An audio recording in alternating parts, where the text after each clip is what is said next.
So as many of you know, and you can probably tell from my friends who are here, I've never really done anything on Broadway. I've done a bunch of unusual shows in unusual places. And what I'm here to do today is to talk about three of them. The Donkey Show. Has anyone here ever heard of the Donkey Show except for these two guys? Okay. Another one is The Box, which is a hybrid nightclub theater. Anyone ever hear that? Excellent. This is good. I was very nervous. I was like, no one will know any of these things. But of course, the one I feel like people definitely know now is Sleep No More. So I'm going to talk about, yes, Sleep No More. I love Sleep No More. So I have a perspective on live entertainment and Broadway that's informed by these experiences. And I think the lessons I've learned from these are useful in considering the question at hand, what is the best Broadway can be in 20 years? And I'm going to start with The Donkey Show, because that was the first and most formative for me. And of course, now you've seen my spiritual parents are here, Titania and Mr. Oberon, yes. And for those of you who don't know what The Donkey Show is, it was I don't even really know how to describe it now, and I think that's one of the great things about it. Was it a night at a club? Was it a great version of Midsummer Night's Dream? Was it something completely original? What we did was we told the story of Midsummer Night's Dream and set it to disco classics of the 70s, and we actually told the entire story in a disco. So it was very confusing, the sort of envelope of what is it? Is it a play in a disco? Is it a night at a disco? Just some background about how it started. And you know, Mr. Oberon and Titania were with me in these sort of horrible days. Well, you'll hear, it is horrible. We started a place called the Ground Floor Theater Lab. And it speaks to, you know, what Neil Patrick Harris and Jordan and everyone's talking about, where do original ideas come from? And sometimes they come from absolute squalor. The Ground Floor Theater Lab was a place on the Lower East Side which was truly kind of a hell on theatrical earth.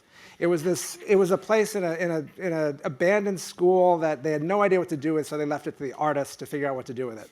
So there was rats running around, there's no heat, anything that you can imagine that could make it a horrible place, this was going on there. And in this environment, there were a couple of people who were willing to join me and work on this crazy idea, this kind of environment, this crazy idea for a show that we were going to base on Midsummer Night's Dream. Two of them were these lovely actors named Rachel Murdy and Anna Wilson. Oh, I remember that. These guys are very familiar with their work. So these ladies and I really joined arms, and we started working in this horrible situation. And I think one of the geniuses, this is a marketing thing for me, one of the geniuses of doing it with just two people was there was a rule of thumb starting downtown where I once did a show with 8 people in it. And we had 7 people in the audience. And everyone was like, oh, well, you can't do the show because you don't have, that's the downtown rule. You have to have more people in the audience than the show. So I got smart and I thought, well, I'll do one with 6, and I still lost. I'll do one with 4. So I figured at 2 people, if I could do the whole thing, you know, we could probably always do the show every night. That's funny for these guys because they were there. So ultimately, what's interesting also about that show, which is something, you know, started really, literally, like I'm saying, in the pit of New York City theater making. Some of my partners working on the show were Diane Paulus, who's now gone on. She directs a lot of Broadway shows. We have Mr. Jordan Roth, a critical player in all this. We have our set designer with Scott Pask, who you all probably know has done Book of Mormon and multiple Tony Award winner. So all these people are working in this very difficult environment. And you know, I think 12 years ago, none of us obviously could have ever imagined, you could have never imagined that Jordan and Scott and Diane would go on to the sort of heights that they've gone on to in Broadway.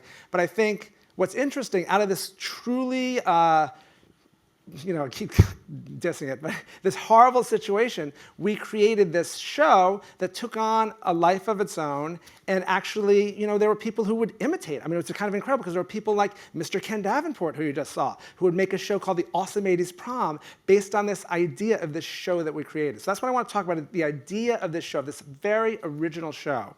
Some of the key elements which we wanted to explore were, again, in Jordan's, you know, speech, the idea of having something that's so completely live. And you know, there's the way to talk about it where it's very up high, and we all know that we're all in theater, we all know it's live. But you know, to me, the details of what makes it live are so interesting, and what makes it different are so interesting.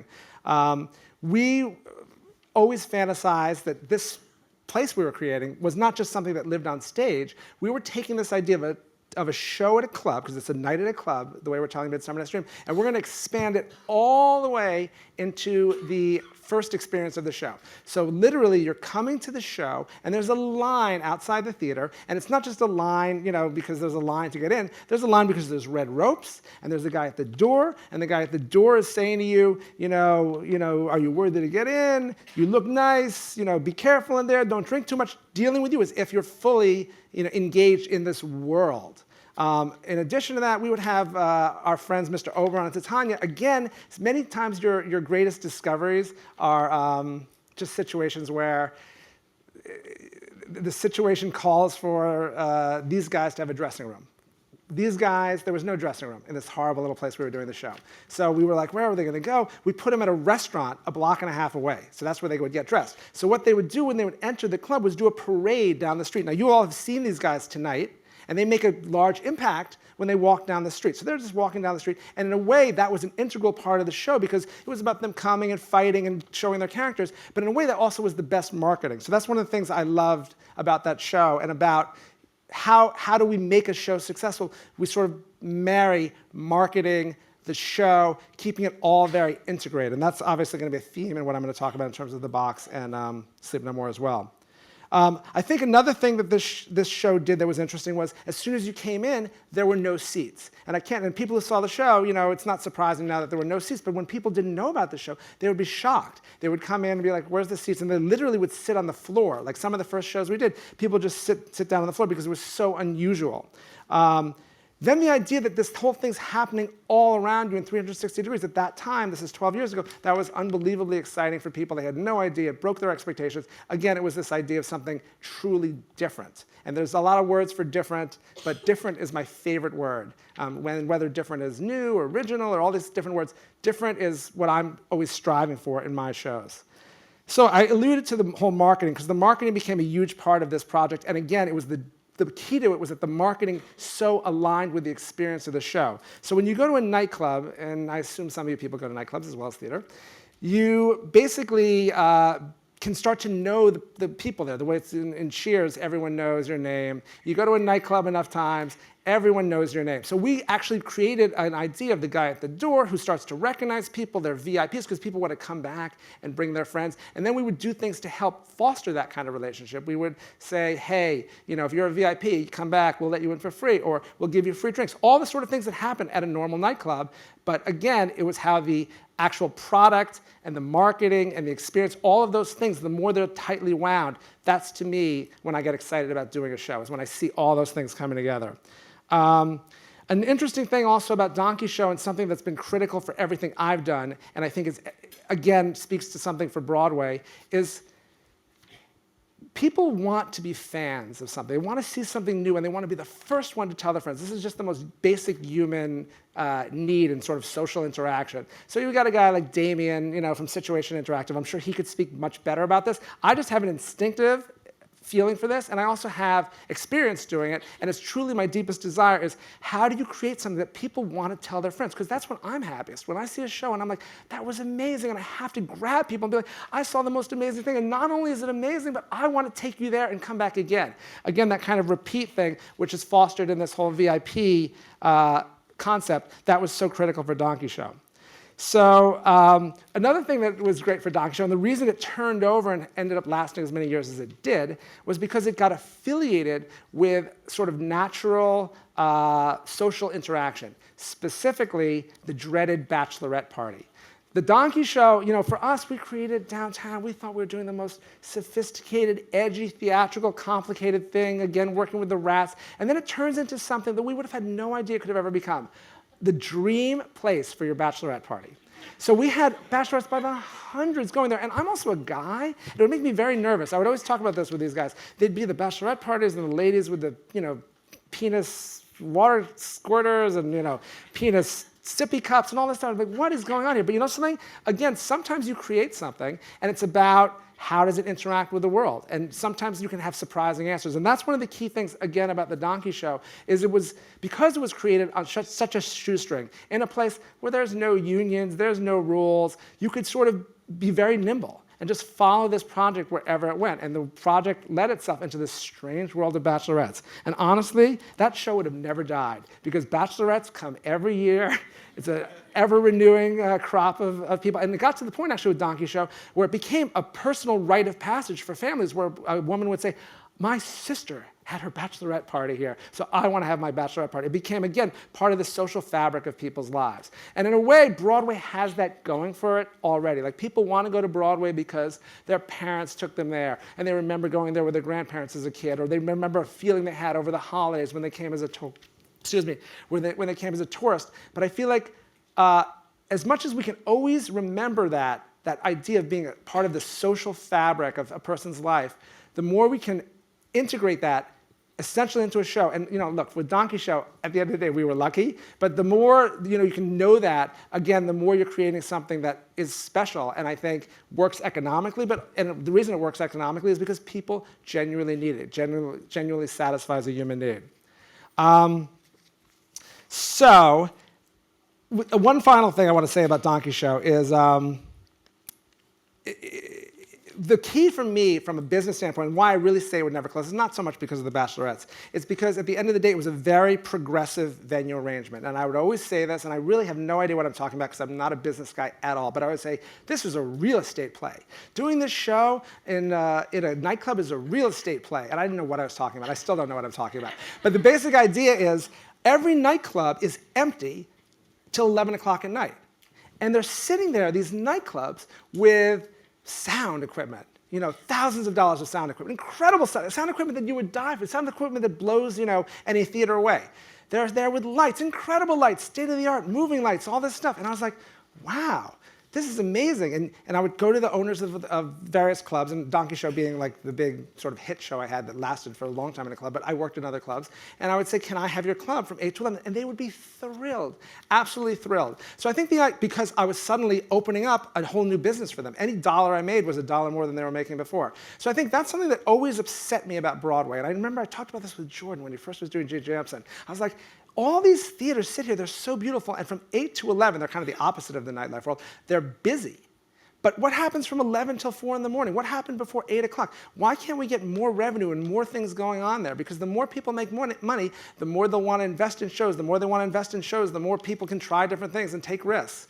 And I don't know what that is, and I assume it's because, again, I don't really know what I'm talking about. I have no idea how Broadway works. But it has to do with unions, I assume, and all these issues. But I don't know if there's a way that all these groups can sort of work together, because that's really the ultimate story of Donkey Show, was working together in harmony with the club. I'm talking a lot about Jordan, even though he's here. But Jordan, it was funny because he was producing the show, and it was hard to produce the Donkey Show, because if you're a producer, you're paying for the show, and if you're the venue, you're making money however the venue can make it. In the case of a show in a club, they're making the money from the bar. So the bar, when we're doing Donkey Show, never lost. There'd be weeks where we'd have less people would buy tickets for the Donkey Show, so we might lose as the show, but the club always made money. And at a certain point, Jordan moved on, and he went to Broadway, and at that point, I worked out a deal with the owner of the club to hybridize the show from an economic model, where basically I said to the club owner, listen, you need me because I'm a promotion bringing people into your show, and I need you because I need this venue. Is there a way that we can work together so if my ticket sales are slow, you'll give me a piece of the bar? And again, this is an interesting model, and that's really why the Donkey Show could never close, because honestly, even if people showed up just because it was a promotion, just because it was like a karaoke night, a free giveaway, it supported itself from the bar. So that's when I looked to Broadway. I'm like, well, why can't Broadway come up with other economic models so it's not as dependent on the $125 ticket? Is that possible? I don't know. It probably is if we all put our minds to it. Moving on from the Donkey Show, just to talk about the box. I think the box, I learned a lot of things again about. The reason I did the box was because I saw how much this guy was making.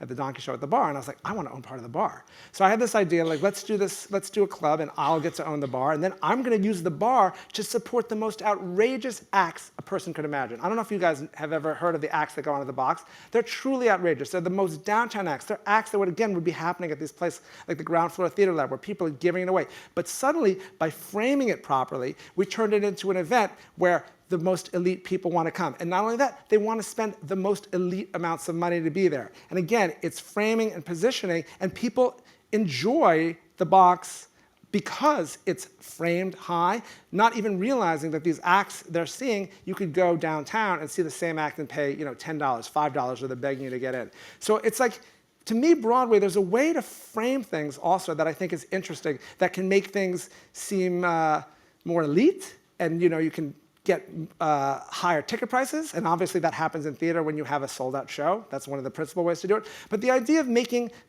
doing smaller runs, perhaps, where it's very elite, I know they do that where stars come in, but the idea of positioning something or limiting it, these ideas are very powerful, and you can really make new kind of shows for limited audience. Because when Neil Patrick Harris is talking about Broadway, what interests me also, and again, my whole life has been about narrow way. Is there a way to not be so broad, make it very narrow, and still make economic sense? Sort of the final thing for me that I wanted to talk about today is of course, Sleep No More. Sleep No More was an interesting story. And I'll say this just because I'm at the Broadway TED conference. Basically, I was trying to raise money for Sleep No More. Sleep No More, obviously, if people have seen it, it's massive. It costs millions of dollars. And everyone with me with Sleep No More when I was raising money was like, Randy, you're crazy. I'll never give you money. Why would I give you money? I could invest in a Broadway show. And I was like, you're crazy. I was like, that's exactly why you should invest in me. It's like flipping this model completely on the head. Broadway shows are insane investment to me because you're competing with 30 other shows in this limited area. Invest with me. I'm the only one out there doing this crazy, truly different, to me, truly original thing. That's why that's a smart investment versus, to me, the much more risky, less smart investment is to, as a pure investment, is to do a Broadway show. I think for me, the final thing I would say about Sleep No More is that I dealt with a lot of people about the marketing. When we were first raising money, they asked me about a marketing budget, and I said, my marketing budget's going to be zero. And everyone said, you can't put zero as a marketing budget. That's ridiculous. No one will give you any money. I was like, no, the marketing budget is really going to be zero because the show's going to be so extraordinary, we're going to get people to come. And that concept, again, was so crazy and so topsy-turvy that we had a hard time, obviously, getting people to invest. That being said, I think in the long term, by taking all the money we would have put into marketing and putting it into the show, that was critical to its success. And ultimately, my belief in that in a way, the show is the marketing, and it's about, again, unifying the show, the experience, the marketing. That is in many ways why that show has been so successful and why literally we have a $0 ad budget. I'm not suggesting that every show or any show can do that, but there's something to be learned in that for Broadway. If you can do, like, I look at these budgets on Broadway and I think about, they're putting equal money into marketing on a weekly basis as goes into the show. I always ask myself, and I don't know that this is a smart thing to say, but this is what I would say. Why don't you take all the money you're putting into marketing and put it all into the show? Because then the show will be even more, like if you have 25 people on stage, maybe there's a way to get 50 people on stage and you'll be even more extraordinary and stand out more. These are all crazy thoughts from a crazy man who has no idea, what's really going on Broadway. But I'm appreciative that, Damien and Jim and Ken invited me here. I hope this had some value for you. It was, again, just twisting your minds into a sort of a different shape. So thank you for letting me be here.